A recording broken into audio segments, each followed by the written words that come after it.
President Obama and his administration are coming under increasing criticism over the release of 5 senior Taliban militants in exchange for a US soldier who'd been held in Afghanistan for 5 years. Some of Bowe Bergdahl's former colleagues say he deserted his post, arguing that at least 6 fellow soldiers were later killed as the manhunt continued. Republicans have warned that the prisoner swap creates a dangerous precedent. The president violated a provision of law in not giving Congress advance notice.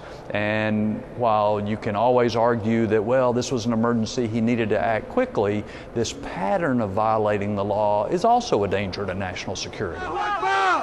Video has emerged which it's claimed shows the Taliban prisoners, thought to have been the most senior Afghans held at Guantanamo, arriving in Qatar. The Gulf states had mediated in the negotiations over the exchange.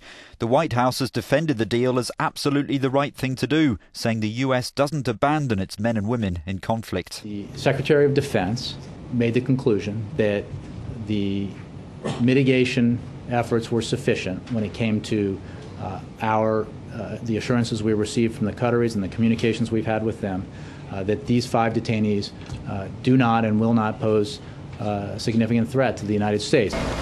Bowe Bergdahl is recovering in hospital in Germany. There have been calls for him to be brought to book for desertion. But US military officers have said there's no evidence directly linking the deaths of American soldiers killed in combat to the search for the missing sergeant.